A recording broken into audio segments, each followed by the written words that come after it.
The Wonderful Wizard of Oz by L. Frank Baum. Narrated by Zach Walz.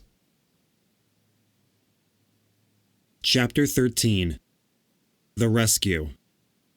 The Cowardly Lion was much pleased to hear that the Wicked Witch had been melted by a bucket of water, and Dorothy at once unlocked the gate of his prison and set him free.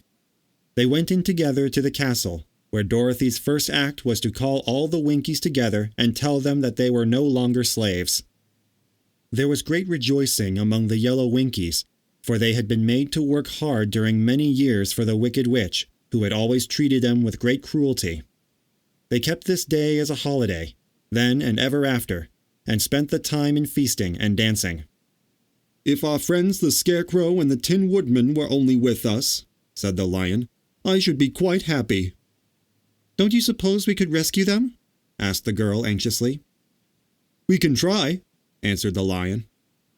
So they called the yellow Winkies and asked them if they would help to rescue their friends, and the Winkies said that they would be delighted to do all in their power for Dorothy, who had set them free from bondage. So she chose a number of the Winkies who looked as if they knew the most, and they all started away. They traveled that day and part of the next until they came to the rocky plain where the Tin Woodman lay, all battered and bent. His axe was near him, but the blade was rusted and the handle broken off short. The Winkies lifted him tenderly in their arms and carried him back to the yellow castle again, Dorothy shedding a few tears by the way at the sad plight of her old friend, and the Lion looking sober and sorry. When they reached the castle, Dorothy said to the Winkies, "Are any of your people tinsmiths?" "Oh yes, some of us are very good tinsmiths," they told her. "Then bring them to me," she said. And when the tinsmiths came, bringing with them all their tools and baskets, she inquired, "Can you straighten out those dents in the Tin Woodman, and bend him back into shape again, and solder him together where he is broken?" The tinsmiths looked the Woodman over carefully, and then answered that they thought they could mend him so he would be as good as ever.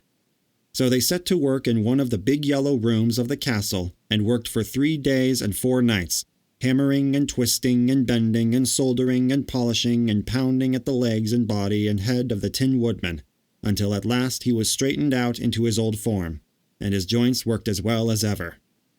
To be sure, there were several patches on him, but the tinsmiths did a good job, and as the Woodman was not a vain man, he did not mind the patches at all. When at last he walked into Dorothy's room and thanked her for rescuing him, he was so pleased that he wept tears of joy, and Dorothy had to wipe every tear carefully from his face with her apron, so his joints would not be rusted. At the same time her own tears fell thick and fast at the joy of meeting her old friend again, and these tears did not need to be wiped away. As for the Lion, he wiped his eyes so often with the tip of his tail that it became quite wet, and he was obliged to go out into the courtyard and hold it in the sun till it dried.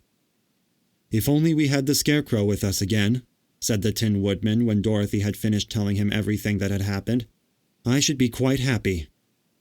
"We must try to find him," said the girl. So she called the Winkies to help her, and they walked all that day and part of the next until they came to the tall tree in the branches of which the winged monkeys had tossed the Scarecrow's clothes. It was a very tall tree, and the trunk was so smooth that no one could climb it. But the Woodman said at once, "I'll chop it down, and then we can get the Scarecrow's clothes."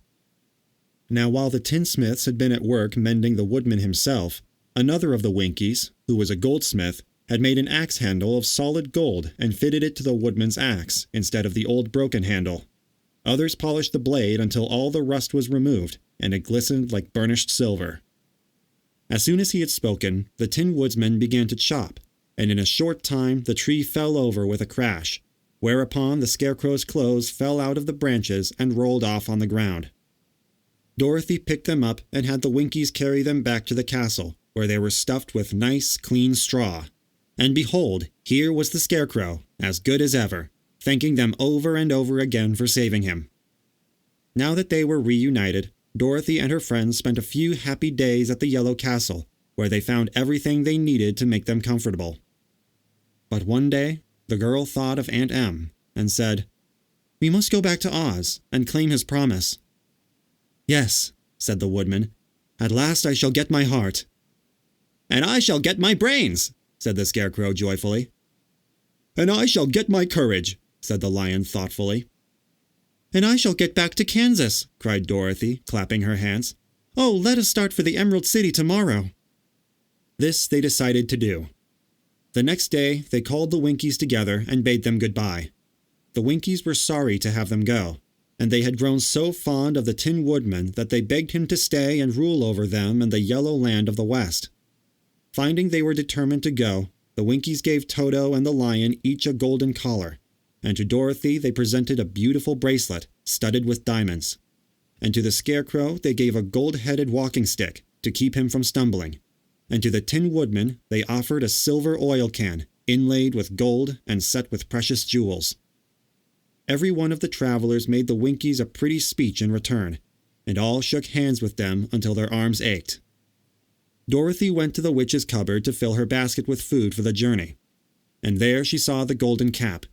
She tried it on her own head and found that it fitted her exactly. She did not know anything about the charm of the golden cap, but she saw that it was pretty, so she made up her mind to wear it and carry her sunbonnet in the basket. Then, being prepared for the journey, they all started for the Emerald City, and the Winkies gave them 3 cheers and many good wishes to carry with them. End of Chapter 13. For more audiobook narrations and classroom literature, subscribe to the channel. Comment below to suggest a narration and ring the bell for notifications.